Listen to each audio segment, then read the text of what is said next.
When it comes to hot hatches, nothing can compare to the legacy of the Golf GTI. It was the original and the best, something that had never really been done before, but it became a template for the generation of sporty hatchbacks. Through 7 generations, the Golf GTI has stayed popular, but does it match up to its ancestors' iconic status?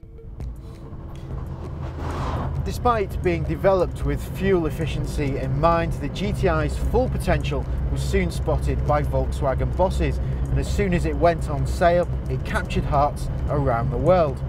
It was powered by a tuned version of the 1.6 litre petrol that was used in the Audi A80 GT. It pumped out around 108 brake horsepower, which may not sound a lot by today's standards, but back then it was quick. So quick in fact that it was dubbed the fastest Volkswagen ever when it was unveiled to the world press. And it wasn't just the performance that made it stand out. VW engineers had lowered and stiffened the suspension, meaning it could tackle corners. In fact, the only downside was the all-round drum brakes that made slowing down a little unnerving. If we take a look inside the Golf GTI Mk1, it may seem pretty basic, but it was ahead of its time for a 70s car. There are some nice touches like an instant MPG readout and light indicator which tells you the best time to change gear. Even the placement of the radio and heating controls are within easy reach of the steering wheel, making this a car that was very much focused around the driver. Fast forward 40 years and step forward the Mk7, which on paper looks a completely different animal. Park the two side by side and the latest generation looks like an overweight cousin, bigger in every sense.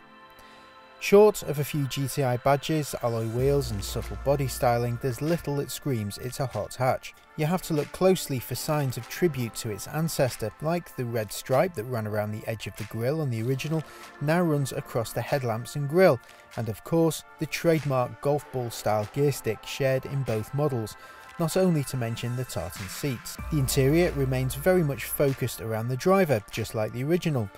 The flat bottom steering wheel shouts the GTI's sporty intent, as well as the hint of red stitching and GTI badging.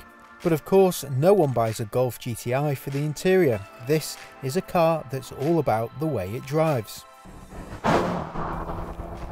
The history of the Golf GTI hasn't always been smooth. Some have been good, some have been not so good. But with the latest version, this at Mk7, it's Volkswagen back to its best.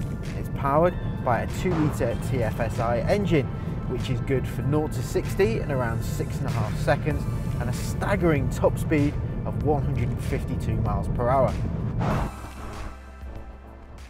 The word legend is a term that's a little bit overused these days, especially when it comes to cars. But with the Golf GTI, it fits the bill absolutely perfectly. Yes, the Mk7 may be bigger and more powerful, but if you look closely, you'll see the DNA from the original.